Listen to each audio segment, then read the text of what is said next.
हजारों साल पहले जब दुनिया अंधेरी और अनजान थी, हमारे पूर्वज ऊपर आसमान में टिमटिमाते हुए बिंदुओं को देखते थे और कहानियां सुनाते थे।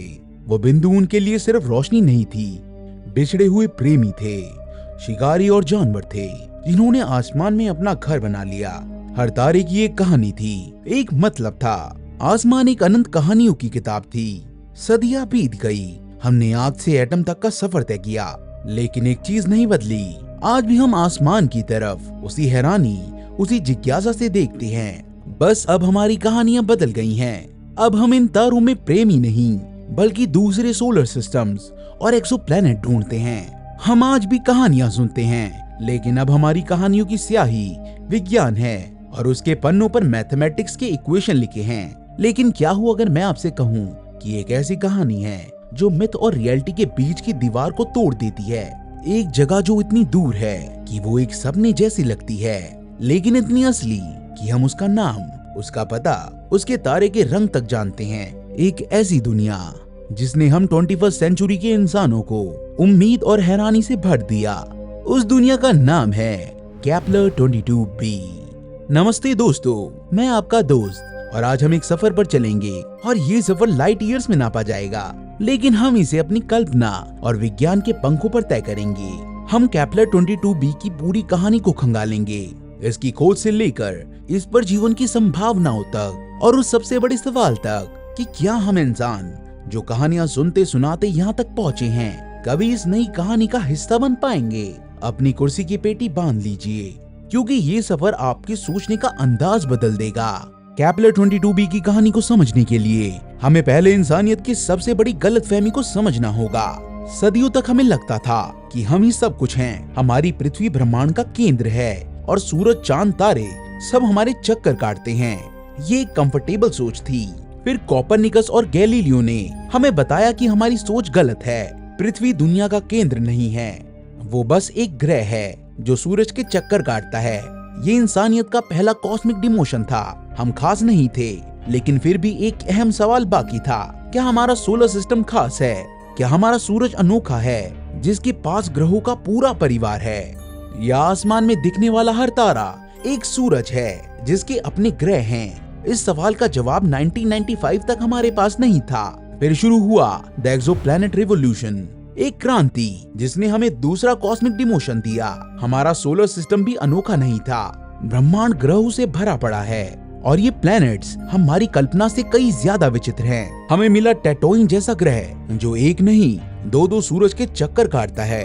हमें हॉट जुपिटर्स मिले जो जुपिटर से भी बड़े गैस के गोले हैं, लेकिन ये अपने तारे से इतने पास चक्कर काटते हैं कि उनका एक साल कुछ घंटों या दिनों का होता है। हमें डायमंड प्लैनेट्स मिले जैसे 55 कैंकरी ई, जहाँ प्रेशर इतना ज्यादा है कि कार्बन हीरो में बदल गया। हाँ, यहाँ हीरो की बारिश होती है। सोच के देखिए, एक ग्रह जिसकी पूरी सतह हीरो से बनी हो। हमें आईबॉल प्लैनेट्स मिले जो अपने तारे से टाइटली लॉक हैं, जिनका एक हिस्सा हमेशा अपने सूरज की तरफ रहता है, जहाँ एक विशाल कभी न खत्म होने वाली आंधी चलती है और दूसरा हिस्सा हमेशा अंधेरे और बर्फ में डूबा रहता है। हमें लावा वर्ल्ड्स मिले जहाँ पिघली हुई चट्टान के समुद्र हैं और बारिश भी पत्थरों की होती है। हमें सुपर पफ्स मिले जिनकी डेंसिटी कॉटन जैसी है। हमें रोग प्लैनेट्स भी मिले, बेनाम आवारा ग्रह जो अंधेरे में अकेले भटक रहे हैं, किसी तारे की ग्रेविटी से आजाद। इस कॉस्मिक जू में, इस अजीबोगरीब दुनिया की भीड़ में हम इंसान उस एक चीज को ढूंढ रहे थे जो सबसे फैमिलियर थी, सबसे अनमोल थी। एक पृथ्वी, एक सेकंड जेनेसिस, एक दूसरा डाटा पॉइंट जो हमें बता सके कि जीवन एक कॉस्मिक फ्लूक है या एक आम घटना। इस महान खोज के लिए हमने आसमान में एक आंख भेजी, एक ऐसी आंख जो ना कभी सोती थी, ना कभी पलक झपकाती थी। उसका नाम था केपलर स्पेस टेलीस्कोप, एक प्लैनेट हंटर। उसने 4 साल लगातार 1,50,000 से ज्यादा तारों को देखा और हमें 2600 से ज्यादा कंफर्म एक्सोप्लैनेट्स का खजाना दिया। उसने हमें बताया कि हमारी गैलेक्सी द मिल्की वे में ग्रहों की संख्या तारों से भी ज्यादा है। हर तारे के पास एवरेज एक ग्रह जरूर है। हमारा ब्रह्मांड अकेला नहीं है, ये ग्रहों से भरा पड़ा है। और केपलर ने हमें निराश नहीं किया। केपलर स्पेस टेलीस्कोप ने अपना आशियाना आसमान के एक शांत लेकिन तारों से भरे हिस्से में बनाया। Cygnus constellation. ये इलाका हमारी गैलेक्सी के प्लेन में है, इसलिए यहाँ तारों की भीड़ है, एक परफेक्ट हंटिंग ग्राउंड। केपलर का काम था इस भीड़ में से लगभग 1.5 लाख तारों को लगातार घूरना और उनकी रोशनी में होने वाली मामूली सी कमी को नापना। इस ट्रांजिट मेथड को आसान शब्दों में समझना एक चैलेंज है। इमेजिन कीजिए आप रात में बहुत दूर से एक लाइट हाउस को देख रहे हैं। आपको उसकी रोशनी एक छोटे से स्थिर बिंदु की तरह दिख रही है। अगर उस रोशनी के सामने से एक छोटा सा मच्छर भी उड़कर गुजर जाए तो क्या आप अपनी आंखों से उस रोशनी में आई कमी को देख पाएंगे? शायद नहीं। केपलर का काम इससे भी लाखों गुना ज्यादा मुश्किल था। वो एक ग्रह के कारण जो अपने तारों से करोड़ों किलोमीटर दूर है, उस तारे की रोशनी में होने वाली 0.01% या उससे भी कम की कमी को नाप रहा था। और सबसे बड़ी चुनौती थी फॉल्स पॉजिटिव्स। हो सकता है जिस डिप को हम ग्रह समझ रहे हैं उस तारे की सतह पर एक बड़ा सनस्पॉट हो, या हो सकता है, और ये सबसे कॉमन धोखा था, कि बैकग्राउंड में 2 तारे एक दूसरे का चक्कर काट रहे हों, जिसकी रोशनी कम ज्यादा हो रही हो और वो हमारे टारगेट स्टार के बिल्कुल पीछे छुपे हों। इसीलिए जब केपलर ने तारे KIC 10593626 की रोशनी में पहला डिप देखा तो जश्न मनाने की बजाय दुनिया भर में एक साइलेंट अलार्म बज गया। दुनिया भर के जमीनी टेलीस्कोप्स ने अपना रुख एक मामूली से तारे की तरफ कर लिया। उनका काम था इस सिग्नल की जासूसी करना। उन्होंने एक दूसरे मेथड का इस्तेमाल किया, रेडियल वेलोसिटी मेथड। इस मेथड में वो प्लैनेट को नहीं बल्कि उसके स्टार को देखते हैं। एक ग्रह अपने तारे का चक्कर काटते वक्त अपनी ग्रेविटी से अपने तारे को भी हल्का सा खींचता है, जिससे तारा अपनी जगह पर थोड़ा सा डगमगाता है।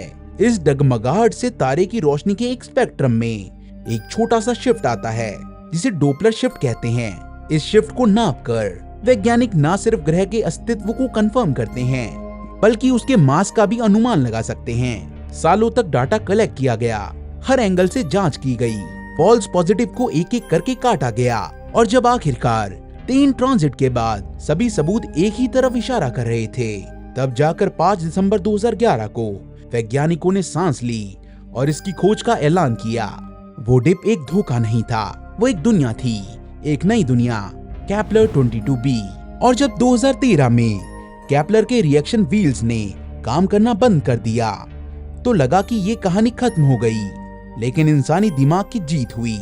इंजीनियर्स ने सूरज की रोशनी के प्रेशर को एक सहारा बनाकर टेलीस्कोप को स्टेबल किया और K2 मिशन ने अगले 5 साल तक हजारों और दुनिया खोजी। केपलर ने सिर्फ हमें ग्रह नहीं दिए, उसने हमें उम्मीद और दृढ़ निश्चय की एक मिसाल भी दी। तो चलिए उस परिवार से मिलते हैं जिसका केपलर 22b एक हिस्सा है, पर परिवार का एक मुखिया होता है, और यहाँ वो है तारा Kepler 22, the star Sol's cousin. ये हमारे सूरज का एक रिश्तेदार है, एक type G main sequence star. इसकी सतह का टेम्परेचर लगभग हमारे सूरज जितना ही है। मेन सीक्वेंस का मतलब है कि ये अपनी जिंदगी के सबसे स्टेबल और लंबे दौर में है। यहाँ ये हाइड्रोजन को हीलियम में बदलकर एनर्जी पैदा कर रहा है। ये लगभग 4 अरब साल से ऐसा कर रहा है और अगले 4-5 अरब साल तक ऐसा ही करता रहेगा। इसकी उम्र भी लगभग हमारे सूरज जितनी ही है। ये एक बहुत अच्छी खबर है। एक और जरूरी बात, केपलर 22 एक शांत तारा लगता है। इसमें हमारे सूरज की तरह विशाल सोलर फ्लेयर्स या कोरोनल मास इजेक्शन की घटनाएं कम होती हैं, जो किसी भी नजदीकी ग्रह के वायुमंडल को छीन सकती हैं। केपलर 22b अपने तारे का एक चक्कर 290 पृथ्वी दिनों में पूरा करता है। ये हमारी पृथ्वी के 365 दिनों के बेहद ही करीब है। ये इसलिए भी इम्पोर्टेंट है क्योंकि इससे ग्रह को एक स्टेबल टेम्परेचर मिलता है। अगर ऑर्बिट बहुत छोटा होता तो ग्रह टाइडली लॉक हो सकता था, और अगर बहुत लंबा होता तो उसके मौसम बेहद एक्सट्रीम होते। 290 दिन का साल इस बात की उम्मीद जगाता है कि वहाँ पृथ्वी जैसे मौसम हो सकते हैं। अब आते हैं उस ग्रह पर जिसने सबको दीवाना बना दिया। हम जानते हैं कि इसका रेडियस पृथ्वी से 2.4 टाइम्स बड़ा है, लेकिन इसका मास अभी भी एक रहस्य है। इसीलिए हम नहीं जानते कि ये किस चीज से बना है। तो चलिए यहाँ हम कल्पना और विज्ञान का हाथ थामकर 3 तस्वीरें बनाते हैं। The rocky behemoth. पहली तस्वीर केपलर 22b की एक विशाल चट्टान है। इसकी सतह पर पहाड़, घाटियां और मैदान हैं, लेकिन यहाँ ग्रेविटी पृथ्वी से कई गुना ज्यादा होगी। इस विशाल साइज के कारण इसका कोर ज्यादा पिघला हुआ होगा, जिससे यहाँ हाइपर एक्टिव प्लेट टेक्टोनिक्स हो सकते हैं, यानी विशाल ज्वालामुखी जो लगातार गैस और मिनरल्स उगल रहे हों, और ऐसे भयानक भूकंप जो हमारे रिक्टर स्केल को तोड़ दें। इसका वायुमंडल भी पृथ्वी से काफी घना होगा, जिससे एक मजबूत ग्रीन हाउस इफेक्ट पैदा हो सकता है। अब जरा इस दुनिया की सतह पर खड़े होकर इमेजिन कीजिए, यहाँ का आसमान शायद हमारी पृथ्वी जैसा नीला हो। घने वायुमंडल के कारण ये एक गहरा नारंगी या लाल रंग का हो सकता है, जैसे मार्स पर दिखता है, लेकिन उससे भी कहीं ज्यादा धुंधला। इसका स्टार केपलर 22 आसमान में एक बड़ा लेकिन धुंध से लिपटा हुआ गोला दिखेगा, जिसकी रोशनी छन कर आती हो, जैसे एक परमानेंट सनसेट का माहौल हो। यहाँ हवा भारी महसूस होगी, शायद उन हाइपर एक्टिव ज्वालामुखियों से निकली सल्फर की गंध से भरी हुई। द मिनी नेपच्यून, ये है इस ग्रह की दूसरी तस्वीर। यह ग्रह एक धोखा है।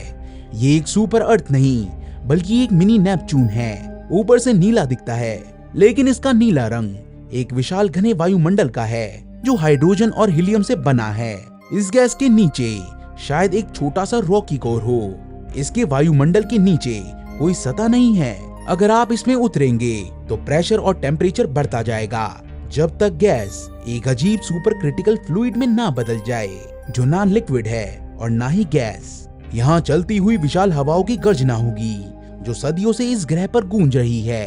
द ओशन वर्ल्ड, तीसरी और सबसे आकर्षक तस्वीर।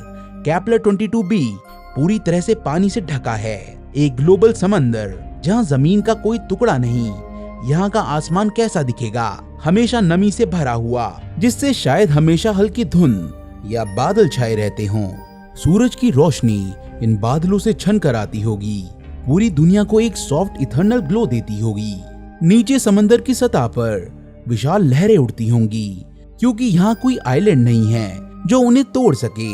लेकिन इस दुनिया का असली ब्रह्मांड इसकी सतह के नीचे होगा।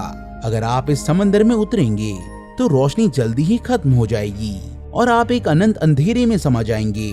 यहाँ जीवन का संगीत बायोलुमिनेसेंस से लिखा जाएगा। चमकने वाले जीव जंतु अंधेरे में चलती फिरती कहानियां बनाएंगे।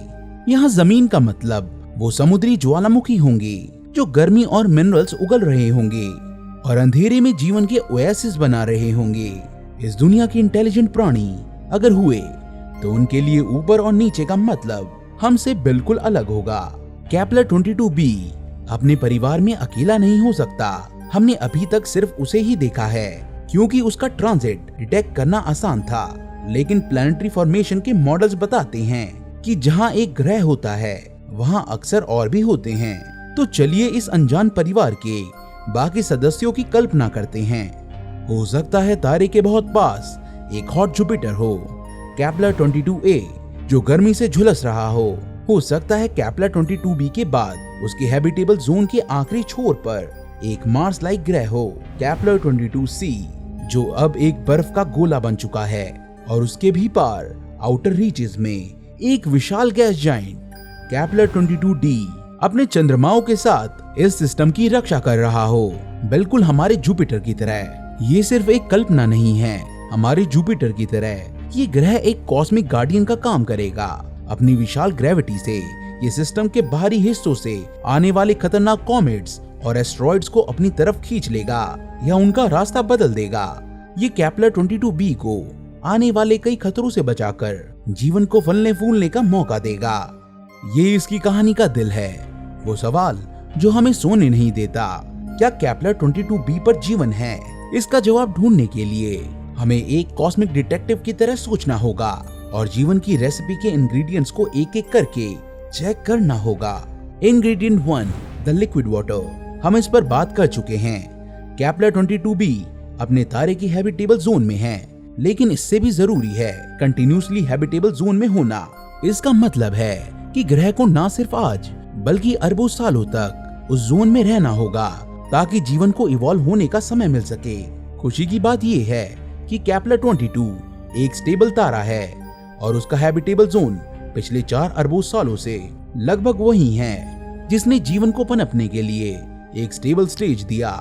Ingredient 2, the right chemistry. पृथ्वी पर सारा जीवन कुछ मूल तत्वों पर आधारित है, जैसे carbon, hydrogen, nitrogen, oxygen, phosphorus and sulphur. ये जीवन के बिल्डिंग ब्लॉक्स हैं। ये सारे एलिमेंट्स तारों के अंदर बनते हैं और जब तारे मरते हैं तो ये पूरे ब्रह्मांड में फैल जाते हैं। इसीलिए ये मानना आसान है कि केपलर 22b के पास भी ये सारे बिल्डिंग ब्लॉक्स मौजूद हैं। लेकिन यहाँ एक वाटर वर्ल्ड के लिए द फोस्फोरस प्रॉब्लम सामने आता है। फोस्फोरस जो हमारे डीएनए और एनर्जी मॉलिक्यूल यानी एटीपी का हिस्सा है, ज्यादातर चट्टानों में पाया जाता है।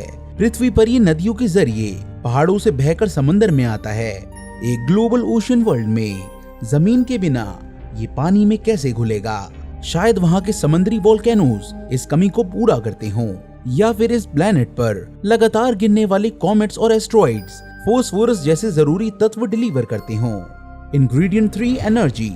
जीवन को चलाने के लिए एनर्जी चाहिए। इसके दो मूल स्रोत हैं। पहला तारे की रोशनी, दूसरा ग्रह के अंदर की गर्मी। केपलर 22b पर दोनों ही संभव हैं। अगर वहाँ कोई बड़ा चांद हुआ तो एक तीसरा स्रोत भी हो सकता है और वो है टाइडल एनर्जी। चांद की ग्रेविटी ग्रह को खींचेगी जिससे उसके अंदर फ्रिक्शन और गर्मी पैदा होगी जो लाइफ के लिए एनर्जी का एक स्रोत बन सकती है। लेकिन यहाँ एक और सोच है जो हमें सावधान करती है। इसे रेयर अर्थ हाइपोथेसिस कहते हैं। इसके अनुसार बैक्टीरिया जैसा साधारण जीवन शायद ब्रह्मांड में आम हो, लेकिन पृथ्वी जैसा कॉम्प्लेक्स इंटेलिजेंट जीवन बेहद दुर्लभ है। इसके लिए सिर्फ हैबिटेबल जोन में होना काफी नहीं। इस थ्योरी के मुताबिक आपको एक पूरी चेकलिस्ट पर टिक करना होता है। एक बड़ा चांद जो प्लेनेट की दूरी को स्थिर रखे, एक ऐसी प्लेट टेक्टोनिक्स जो क्लाइमेट को रेगुलेट करे, एक गैस जाइंट जो बाहर से आने वाले खतरों से बचाए, और एक ऐसी गैलेक्सी के शांत इलाके में होना जहां ज्यादा रेडिएशन ना हो। इतनी सारी चीजों का एक साथ एक जगह होना शायद एक कॉस्मिक लॉटरी है जो पृथ्वी ने जीती है। सवाल ये है कि क्या केपलर 22b भी इतना ही किस्मत वाला है, या उन अरबों प्लैनेट्स में से एक है जिनमें एक या दो चीजें ठीक है लेकिन पूरी रेसिपी नहीं है। The search for बायोसिग्नेचर्स। हम ये सब जानेंगे कैसे? जेम्स वेब स्पेस टेलीस्कोप से जब केपलर 22b अपने तारे के सामने से गुजरेगा तो JWST उसके वायुमंडल से छनकर आई रोशनी को एनालाइज करेगा। ये कॉस्मिक बारकोड जैसा होगा। हर गैस जैसे oxygen, methane, carbon dioxide, water vapour उस रोशनी में अपनी एक खास लाइन छोड़ जाती है। अगर JWST को ऑक्सीजन और मीथेन दोनों एक साथ मिलते हैं तो ये एक जैकपॉट होगा, क्योंकि ये दोनों गैसेस एक दूसरे को डिस्ट्रॉय कर देती हैं। इनका एक साथ होने का मतलब है कि कोई चीज, कोई बायोलॉजिकल प्रोसेस इन्हें लगातार बना रहा है। इसके अलावा JWST मिथाइल सल्फाइड जैसी गैस भी ढूंढ सकता है जो पृथ्वी पर सिर्फ समुद्री प्लैंकटन बनाते हैं। एक ओशन वर्ल्ड पर जीवन का लगभग पक्का सबूत होगा। मान लीजिए हमें वो जैकपॉट मिल गया। JWST ने कंफर्म कर दिया कि वहाँ जीवन है। अब क्या हम अपना बैग पैक करके निकल सकते हैं? यहाँ आकर हमारे सपने फिजिक्स की थैनोस नाम की एक दीवार से टकरा जाते हैं। 640 लाइट ईयर्स। ये नंबर इतना बड़ा है कि हमारा दिमाग इसे आसानी से प्रोसेस नहीं कर सकता।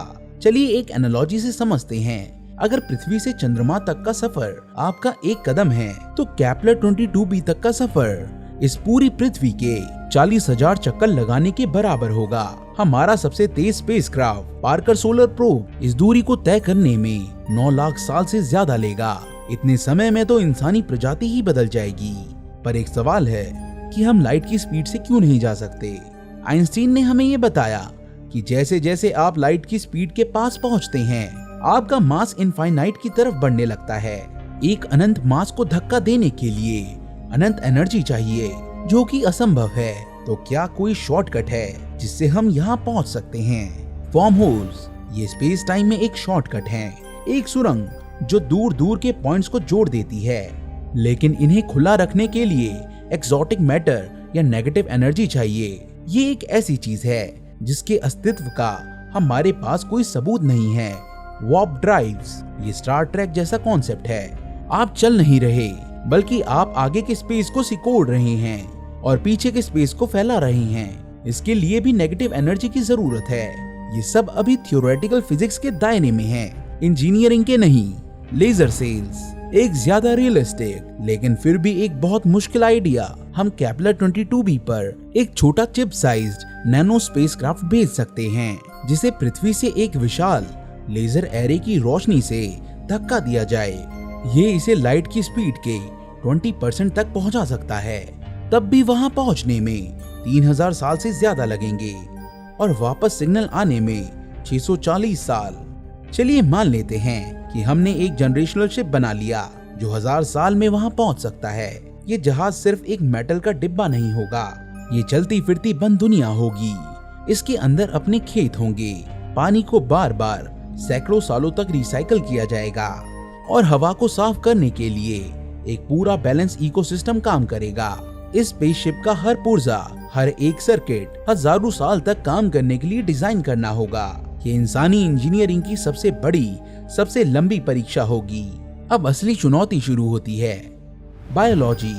जीरो ग्रेविटी में इंसानी हड्डियां और मांसपेशियां कमजोर हो सकती हैं। कॉस्मिक रेडिएशन कैंसर और अन्य बीमारियों का खतरा बढ़ा देती हैं।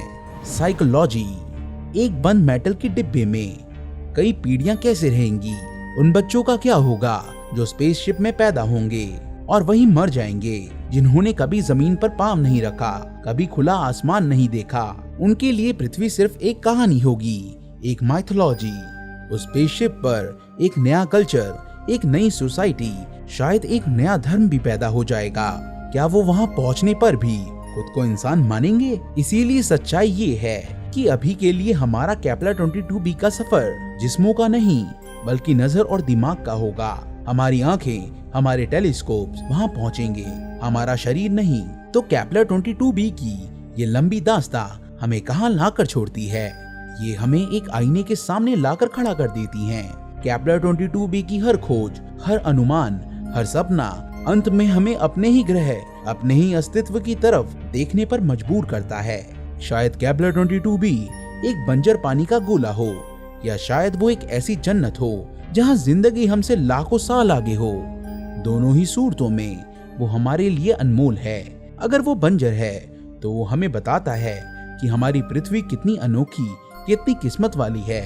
और अगर वहाँ जीवन है तो वो हमें ये बताता है कि हम इस विशाल ब्रह्मांड में अकेले नहीं हैं और जीवन एक कॉस्मिक नियम है, एक एक्सेप्शन नहीं। लेकिन ये एक और गहरा सवाल खड़ा करता है, अगर ब्रह्मांड में केपलर 22b जैसे अरबों दुनिया हैं, तो फिर ये इतना शांत क्यों है? Where is everybody? इसे फर्मी पैराडॉक्स कहते हैं। ये ग्रेट साइलेंस हमें सोचने पर मजबूर करता है। क्या इंटेलिजेंट लाइफ खुद को डिस्ट्रॉय कर लेती है? क्या वो इतनी एडवांस है कि हमें देख ही नहीं पा रही? या फिर शायद हम इस ब्रह्मांड में सबसे पहले हैं? केपलर 22b तक का सफर हमें बताता है कि हमें अपने इस ग्रह को, इस नीले मोती को संजो कर रखना होगा, क्योंकि ये ही वो जहाज है जिस पर हम सब सवार हैं। और अभी के लिए ये हमारे पास एक ही है।